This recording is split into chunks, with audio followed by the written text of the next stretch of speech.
Welcome back once again to Transformers Cyberverse Season 3. We are back with Episode 16, The End of the Universe, Part 3. We pick up right where we left off. Iaconus has awoken and is ready to fight, especially after he pulls out his giant sword. Unfortunately, McAdam lets out a huge spoiler right before the intro has even run. The day I have long foreseen has come. Too bad I won't know how it ends. McAdam, come on dude, no spoilers. It's pretty cool and again, very Power Rangers-esque how Windblade can see outside through Iaconus' eyes. I do find it kind of funny though how she scolds Iaconus for attacking the city before sicking him on Starscream. Bad Iaconus, bad. You play nice with your toys, no breaking the buildings, only Starscream. I also like how the scientist says that this has never happened before, which makes me think that every time they go to another universe, events play out more or less the same. He then calls down Croton. From where? Who cares? It's too awesome to second guess because now this really does feel like Power Rangers. Two giant robots fighting each other? What's better than that? Even some of the music sounds vaguely Power Rangers-esque.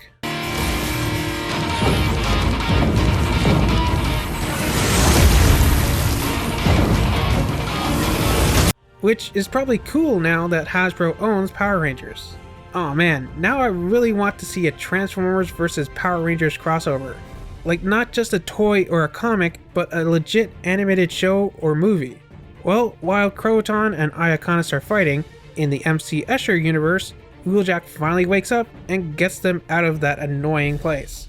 I like that McAdam uses his alternate mode to defeat the Quintesson prosecutors and bailiffs, which I think is just McAdam growing in size, but I wish we could have finally have seen it. I also like how Starscream is kind of coaching Croton on how to fight. There is a blaster attached to your arm! Use it! And I like how he finally gets punched in his big stupid face.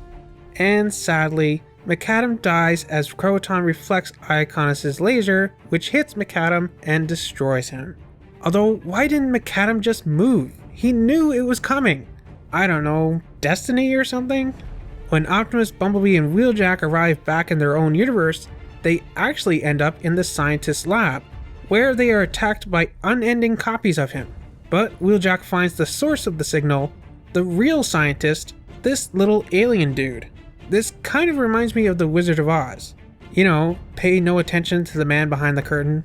It's also kind of brutal how Wheeljack seemingly just squishes him with a wet slap sound. It's very dark, and even though we don't actually see it, even that almost feels too much for a kids show. Speaking of brutal deaths, Starscream uses Unspace to send Iaconus' head into another universe, who then defaults to his city mode.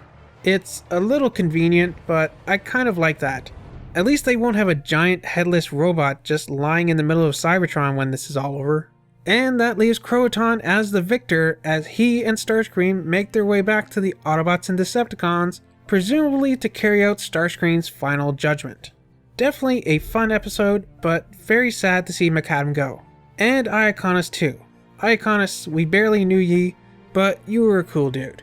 You were a great Megazord. Power Sword!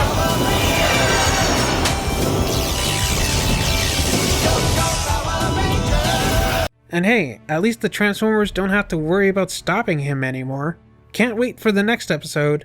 As always, let me know your thoughts on this episode down in the comments.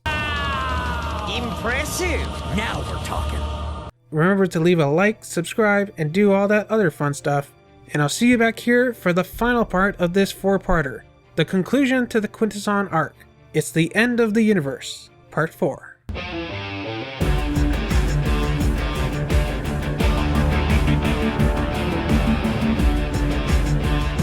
I am the great and powerful Wizard of Oz. You're a very bad man.